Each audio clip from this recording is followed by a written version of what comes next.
السلام علیکم ورحمۃ اللہ وبرکاتہ۔ ہمارے ملکوں میں کتنے ہی ایسے لوگ رہتے ہیں جن کے اپنے باہر کے ملکوں میں رہتے ہیں اور باہر کے ملکوں میں رہ کر اپنے گھر والوں کی ضروریات کو پورا کرنے کے لیے محنت کرتے۔ کتنی ہی عورتیں، کتنے ہی بچے ہیں جن کے والد جو ہیں، جن بچوں کے یا ان عورتوں کے شوہر جو ہیں، وہ باہر کے ملکوں میں رہ کر وہاں پر محنت کرتے ہیں، کماتے ہیں۔ آج اس پر بات کرتے ہیں ذرا کہ جو لوگ بیوی بچوں سے دور رہ کر نوکری کرتے ہیں، یہ کوئی ایک تو آسان کام نہیں ہوتا۔ آپ کو خبر بھی نہیں ہوتی کہ وہ کتنے جتن، کتنی محنت سے وہاں کام کر کے آپ تک وہ آسائشوں کو پہنچاتے ہیں جن کے یوز کرنے کا شاید ہمیں احساس بھی نہ ہوتا ہو۔ آئیے ضمن میں آپ کو ایک دو روایتیں شیئر کرتا ہوں آپ کے ساتھ۔ پہلی روایت حضرت سعد بن ابی وقاص رضی اللہ تعالی عنہ سے روایت ہے کہ حضور اکرم صلی اللہ علیہ وآلہ وسلم نے ارشاد فرمایا، انک لن تنفق نفقۃ تبتغی بها وجه اللہ الا اجرت علیہ حتی ما تجعل فی فم امرأتک۔ حضرت سعد بن ابی وقاص روایت کرتے ہیں کہ پیارے نبی صلی اللہ علیہ وآلہ وسلم نے ارشاد فرمایا، تم جو کچھ خرچ کرتے ہو کہ جس سے تمہارا مقصود اللہ کی رضا ہو تو تمہیں اس پر اجر دیا جاتا ہے، یہاں تک کہ تم اپنی بیوی کے منہ میں جو نوالا ڈالتے ہو اس پر بھی تمہیں اجر دیا جاتا۔ متفق علیہ روایت ہے، بخاری اور مسلم۔ بخاری شریف میں امام بخاری تو اس روایت کو کتاب الایمان میں لائے ہیں، باب قائم کیا ہے انہوں نے اس میں حدیث 56، اور پھر اس کو کتاب الجنائز میں بھی لے کے آئے ہیں حدیث 1233، اور اسی طرح کتاب الوصایا میں بھی اسے لائے ہیں اور ایک سے زائد مرتبہ لائے ہیں حدیث 2591 اور 259۔ پھر اسے کتاب فضائل الصحابہ میں بھی لائے ہیں حدیث 3721، اور پھر اسے اور کئی دفعہ روایت کیا ہے حدیث 4147، 5039، 5335، 6012، 6352، یعنی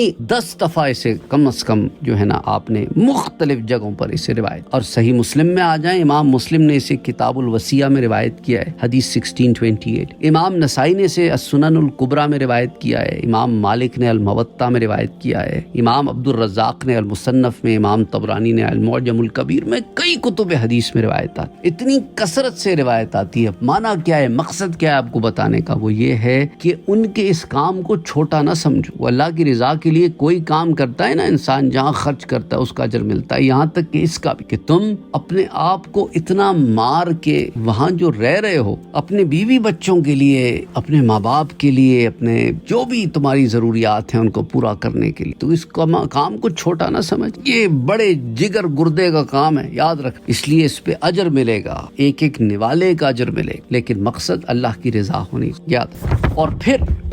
وہاں رہ کر ایک بہت ضروری کام، بعض لوگ جو ہے نا اس معاملے میں ذرا کچے ہوتے ہیں، جو معاملہ بھی میں آپ کو بتانے جا رہا ہوں۔ بعض بن حکیم اپنے والد سے اور وہ اپنے والد سے روایت کرتے ہیں،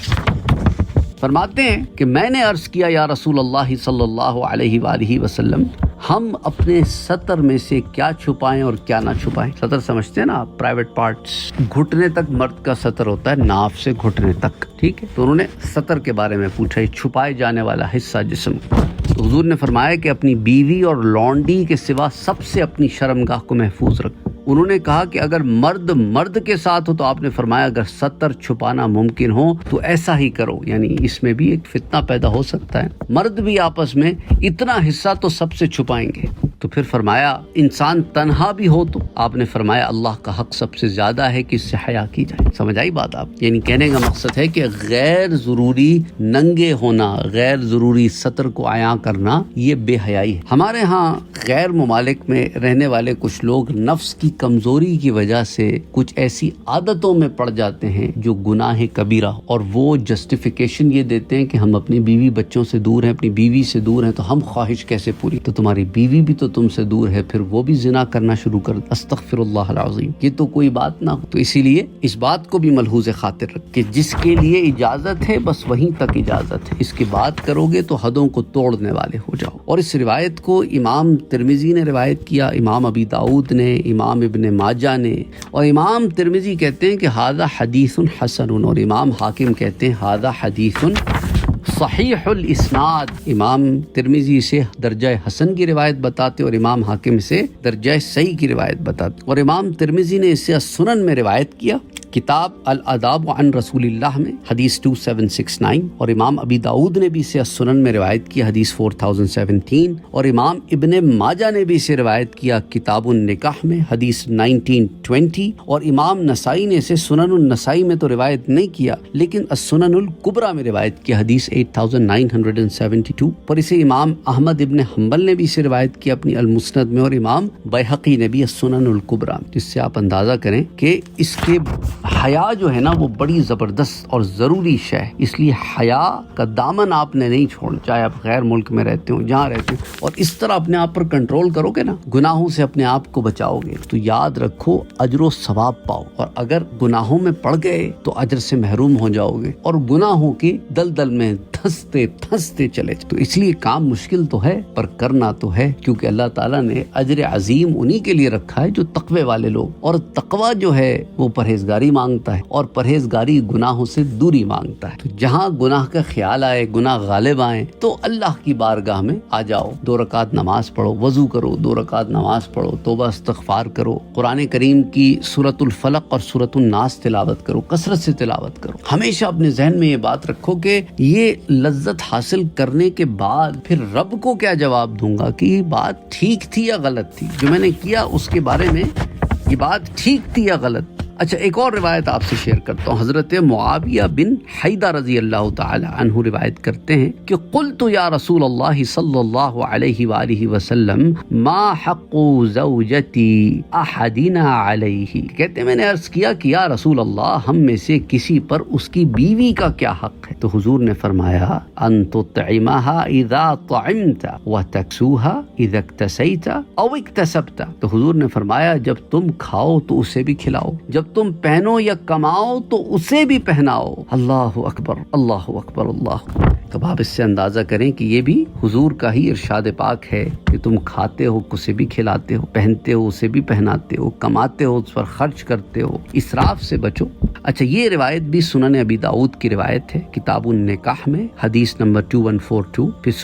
پھر امام نسائی سے سنن الکبریٰ میں لاتے ہیں اور 1 سے زائد مرتبہ لاتے ہیں حدیث 9171، 11104، پھر امام عبد الرزاق اسے المصنف میں لاتے ہیں حدیث 12583، پھر امام احمد ابن حنبل اسے المسند میں، امام بیہقی السنن الکبریٰ میں، امام طبرانی المعجم الکبیر میں، امام منذری الترغیب والترہیب میں، کئی کتب حدیث میں یہ روایت آتی۔ تو بہرحال امید کرتا ہوں کہ اس سے نہ صرف یہ کہ آپ کے علم میں اضافہ ہوا ہوگا بلکہ ساتھ ساتھ آپ کو یہ بات بھی سمجھ میں آئی ہوگی کہ یہ وہ لوگ جو گھر سے دور رہ کر بیوی بچوں کے لیے، ماں باپ کے لیے، اپنے دیگر رشتہ داروں کے لیے محنت کرتے ہیں، کام کرتے ہیں، وہ ایک بڑا عظیم کام کرتے ہیں۔ So please respect their efforts, please آپ سے گزارش ہے کہ ان کے اس محنت کو سراہیں اور اسے ضائع ہونے سے بچائیں کہ وہ اتنی محنت سے کما کے جب گھر مال بھیجتے ہیں تو اسے ضائع نہ کریں، اسے اچھے مصرف میں لگائیں اور ان کے شکر گزار رہیں، بجائے اس کے کہ ہم شکر گزاری کے بجائے الٹا